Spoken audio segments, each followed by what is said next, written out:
पिछली बार भी 19 में कन्हैया चुनाव जीत जाते, लेकिन कन्हैया को चुनाव तेजस्वी यादव ने हरवाया।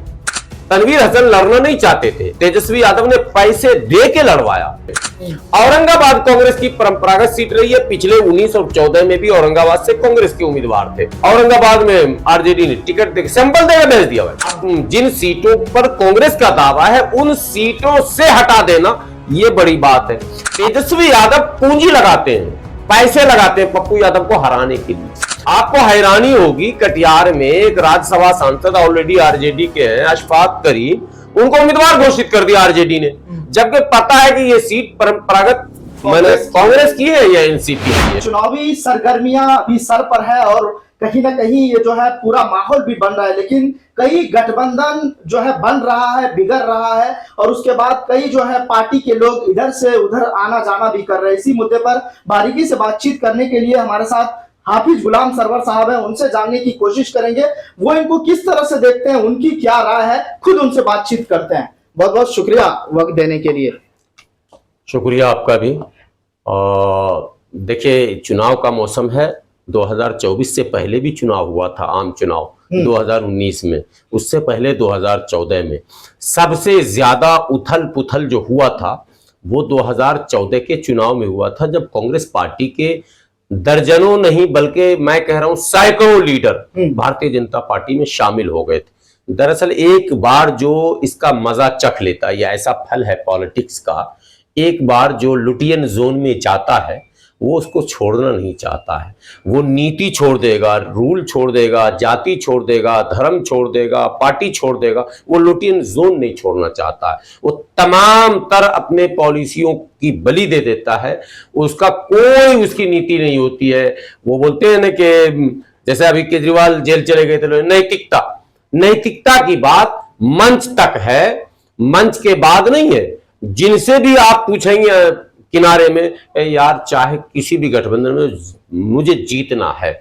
अब जब जीतना है लफ्ज आता है तो लोग तलाशते हैं सुरक्षित पार्टी और सुरक्षित जगह।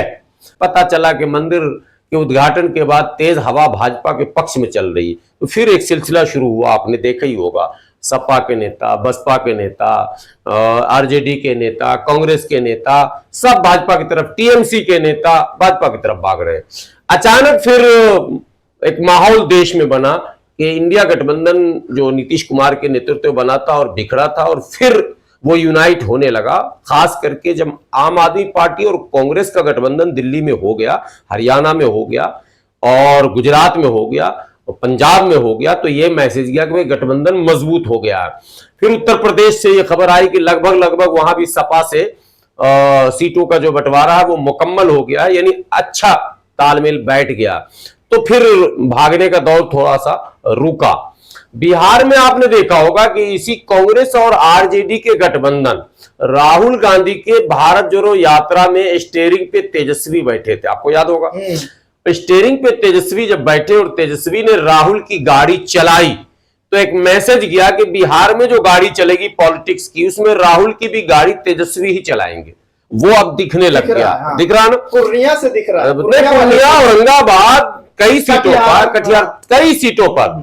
आपको हैरानी होगी, कटिहार में एक राज्यसभा सांसद ऑलरेडी आरजेडी के हैं, अशफाक करीम, उनको उम्मीदवार घोषित कर दिया आरजेडी ने, जबकि पता है कि ये सीट परंपरागत कांग्रेस की है या एनसीपी की है, दोनों को कह ले, क्योंकि दोनों लड़ चुकी है गठबंधन में। आरजेडी का कोई मतलब ही नहीं, कोई तुक ही नहीं है, लेकिन आरजेडी ने अपने उम्मीदवार अशफाक करीम को बना दिए वहां से और बनाकर भेज दिया क्षेत्र में।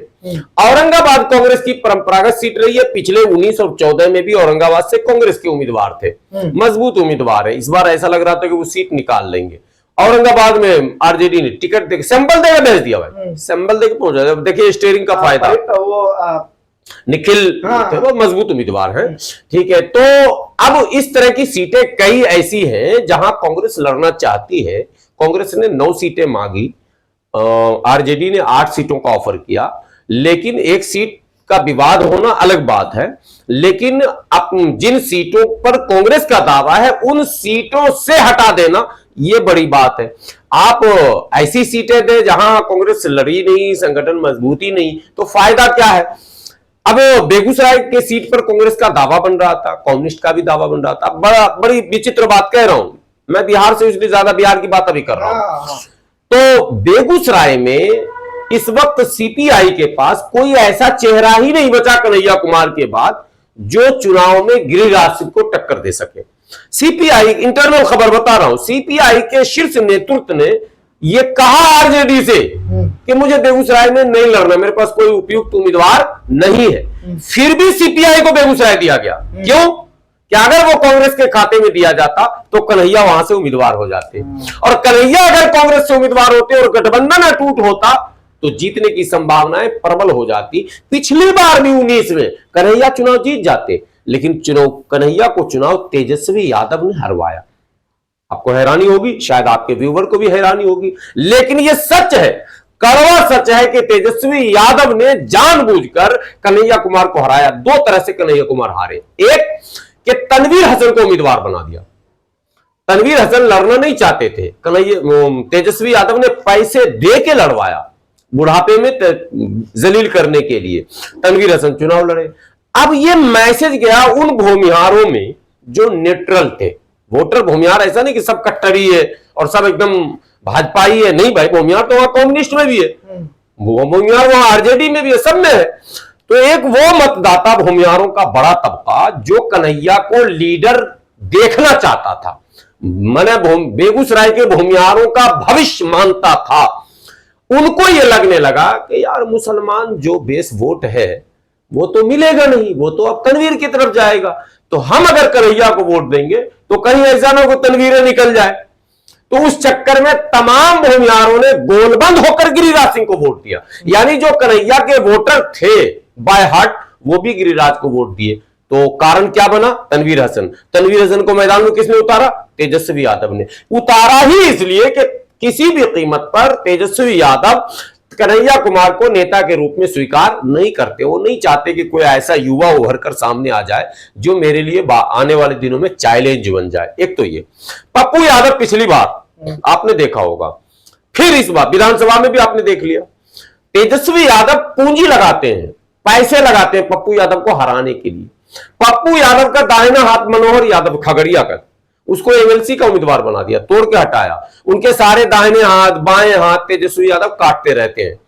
अब जबकि पप्पू यादव ने प्रणाम पूर्णिया के नाम से एक जबरदस्त रैली की, और उस रैली में बहुत बड़ी भीड़, जिला लेवल में उससे बड़ी रैली हो नहीं सकती। पूरे बिहार को आप गांधी मैदान में बुला लो, एक अलग मसला, लेकिन जिला लेवल पर प्रणाम पूर्णिया का जो प्रोग्राम था वो वाकई ऐतिहासिक प्रोग्राम था, और उससे झलक लगने लगा कि इस बार पूर्णिया पप्पू यादव की तरफ है।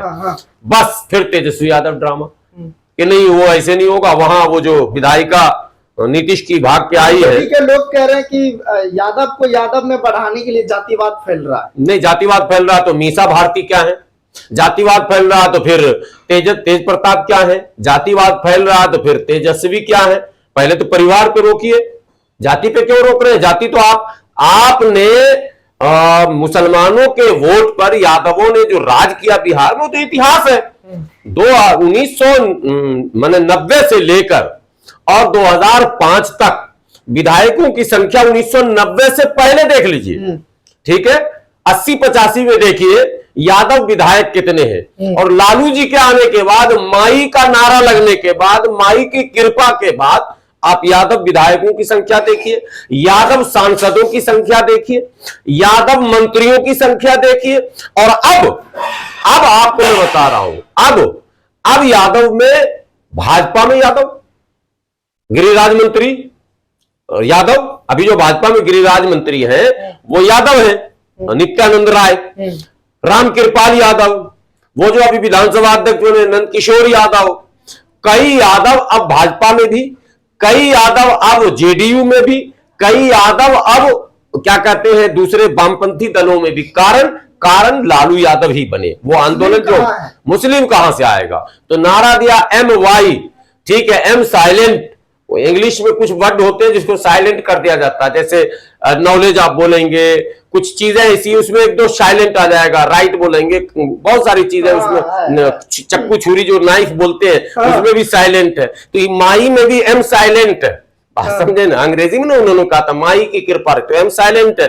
एम ऐसा साइलेंट हुआ कि भाजपा कह रही कि हमें तुम मतलब तुम्हारी जरूरत नहीं है। और नहीं, और लालू का कहना है कि तुम जाओ बेटा कहां, तुम्हारे पास कोई रास्ता ही नहीं, हम छोड़ेंगे तुमको, तो हमारी तरफ आना ही पड़ेगा, मजबूरी है। और हकीकत में जब मुस्लिम मतदाताओं से हम लोग बात करते हैं, उनके बीच बैठते हैं, तो बात खुलकर आखिरी में ये आती है, नहीं हम लोगों को तो बर्बाद कर दिया उसने। हकीकत में काम अगर किसी ने कुछ किया मुसलमानों के लिए, नीतीश कुमार ने किया, ये कड़वा सच है। ये सच।